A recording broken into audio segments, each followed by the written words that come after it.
y'all, so I'm going to do a tutorial on how to make this sweater. I will give different options for sleeves. This is really fun, simple. You can kind of customize it however you want. So let's get started. Okay, so to make this sweater, you can decide which yarn you're going to use. For my first one I made, I used this DK weight, and I used a 4.5mm hook, and it took just over 1 skein of yarn. For this next one, I'm going to use this cotton one. It's a lighter weight, it's fine, it's number 2. And so I'm going to use a 4mm hook. And so basically all you need to do to get started is just like you would start like a normal, whatever, you're going to do your slip knot, and you're just going to do chains. So you are going to chain basically however you want the width.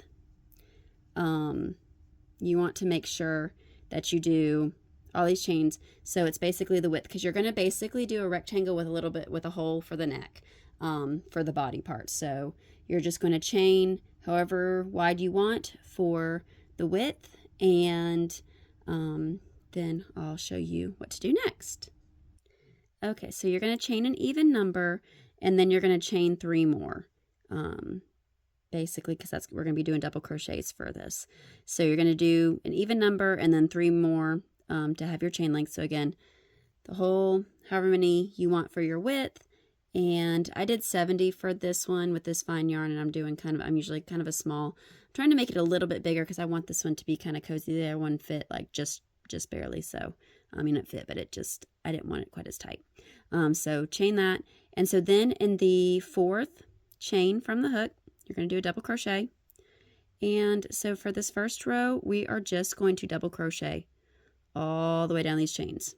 So that'll take a little while, but keep going. Double crochet all the way down all the chains that you have.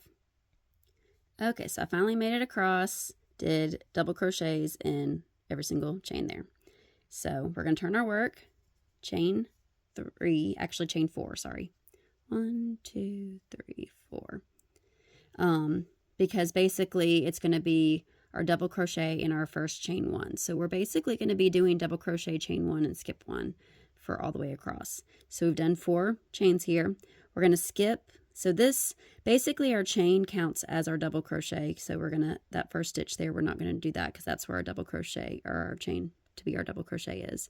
And so then we're going to skip that next one, and then we're going to go into that next one there, and we're going to do a double crochet.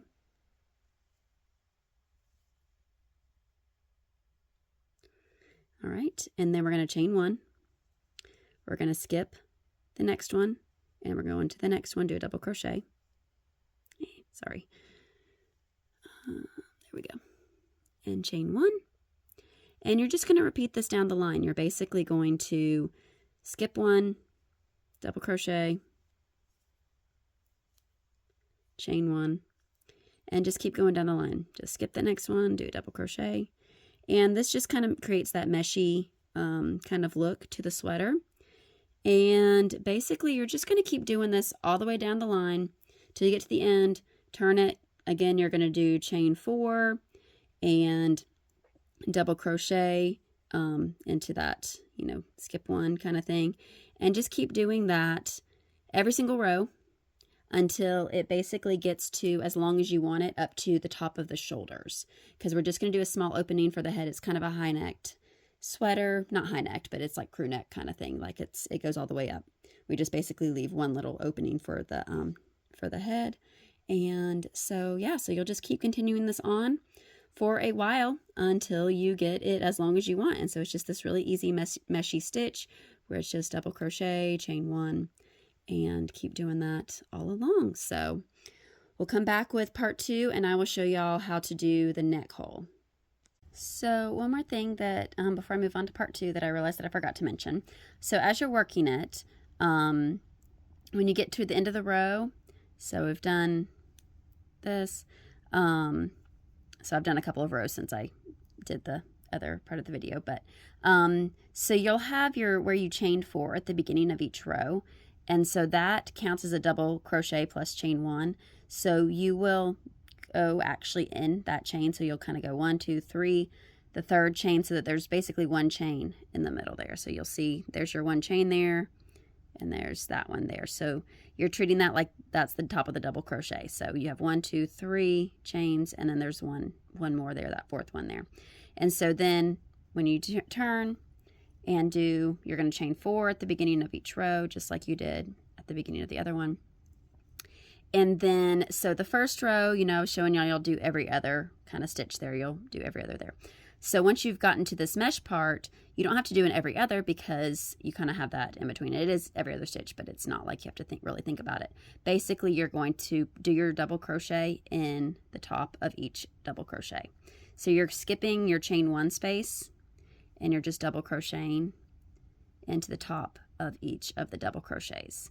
So I realized I forgot to kind of explain that. But yeah, so you'll keep going on with this, and you can see I've done a couple of rows. Another thing too is it does kind of shrink up a little bit as you start working. So when you do your chains initially, make sure you make it plenty wide enough. It's very, very stretchy though. You can kind of see it just stretches very, very easily though. So it will stretch back out, but then it will kind of cling a little bit more. If you want it to be a loose flow, make sure you add a few extra stitches than you think that you'll need to do. Because it does kind of shrink up a little bit from where it was. But yeah, so you'll just basically do your double crochets in the top of the previous round's double crochets, and then do your chain 1, of course, and then just keep doing that. And so like I said, you'll do this basically up until you get to the shoulder, as long as you want the front of this to be up to the shoulder. So keep going with that, and then I'll do part 2.